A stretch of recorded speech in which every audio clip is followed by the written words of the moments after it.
Hello, welcome to another video. I feel like it's been the perfect day to film because it is like so bright outside. It's so sunny. It's so nice here for November. It's insane. But welcome to another video. We're gonna chat about all things Japan. I thought I was going to do like one video, but I think I'm gonna separate it into two because I feel like I can just yap and yap for so long. So today we're gonna talk about um like five, I think I have five things that if you're traveling to Japan that I would recommend you bring. And then in the next video we'll talk about five things I recommend you do, but just based on like our experience and things that we did while we were there. Hi, hello, if you're new here, if you just clicked on my video, welcome. My name's Alex. I do vlogs, I do makeup videos. We recently went to Japan in September of 2025.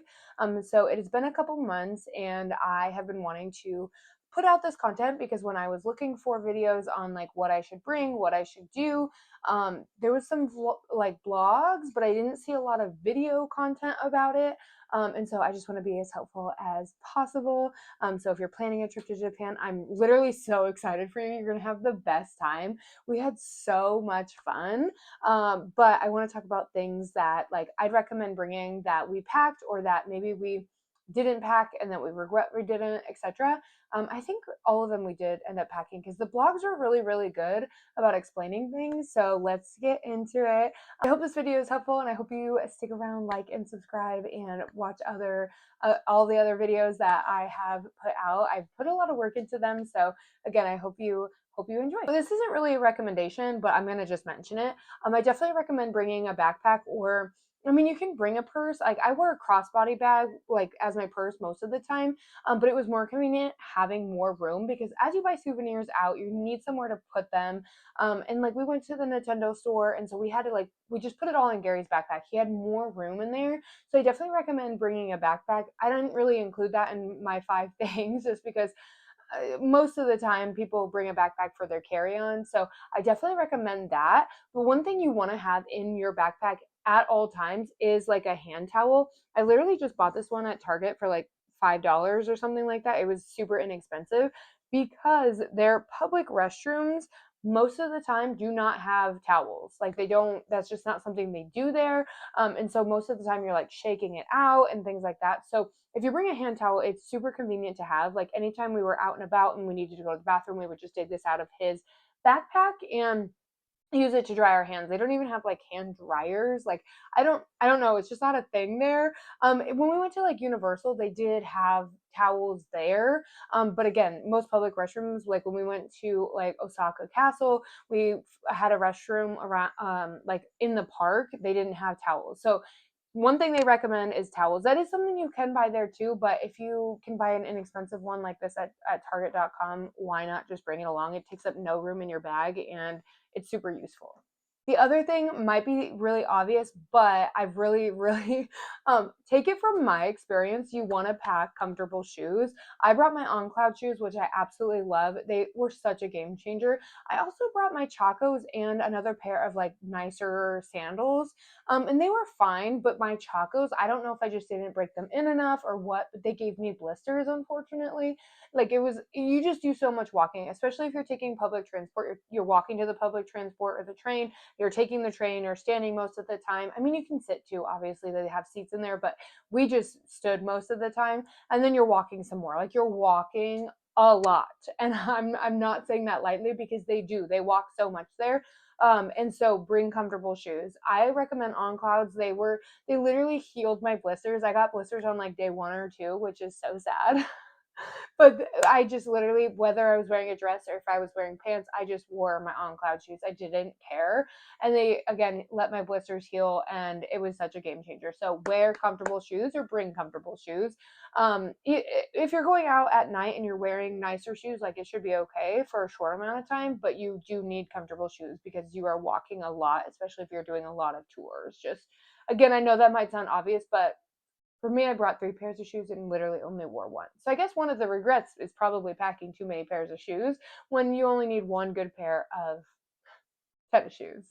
Another thing that might be a little bit obvious, and like, yeah, of course we're going to bring that, but is a power bank. When you're traveling via train and like you're using maps, it's depleting your battery so much. Like, I have an iPhone 14, 16. I don't even know what I have. Either way, I was using Google Maps a lot because Google Maps will tell you like exactly like go to this train station, take this train, take it for 3 stops, and then get off and then walk here.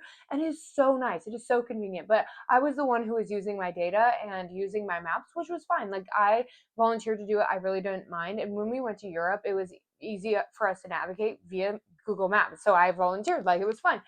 But with that comes no battery.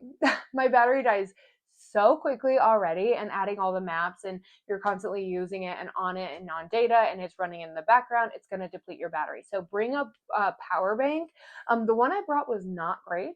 It was literally just a freebie I got from work, and so it didn't hold a charge and it took forever to charge my phone once I was using it. So one of my husband's friends, he came in clutch. He was so sweet to let me use his. I highly recommend Ugreen. That is the battery that he brought. It was like this big square, and I just literally would charge my phone for like an hour and it would go from 5% to like 85%. It was wild. And then the charge on his battery was still like 80%. And so he was like, you could charge like his laptop to full 100 and his phone to full 100 and it would still be at like 50%. So Ugreen has been like, ever since he like told me that and I got to use it and experience that, I was like, dang, I need one of those in my life. So that is what I recommend you pick up, or you could probably find one on Amazon too. But Ugreen was what we used, and it was amazing. This one's kind of an honorable mention and specific to me, but I also brought my Kindle and didn't regret bringing it because on the flight you're going to use it. You could also read while you're in the train. Like, we stood a lot, and sometimes we were taking like, oh, we have 10 stops, and it doesn't, I mean, you don't get a lot of time, obviously, but having something like my Kindle to read on, you could also read on your phone, but it just gives you something to do while you're waiting because it just kind of feels like it goes faster if I was reading or watching something. So you could also bring your AirPods or your headphones. That's kind of another honorable mention, so that you can, just because the trains are usually pretty quiet and you're not doing a lot of talking. So we did a lot of reading, we did a lot of watching. You just put a headphone in, and go, where to, like, ride to your stop. A lot of them do that too. They'll either read or watch something or play a game on their phone, just to pass the time while you're in the train. And then the last item is like Japan specific. They do these stamp books. So I read about this in a blog, and you could also buy these there, but I read it in a blog and I knew I wanted to do it.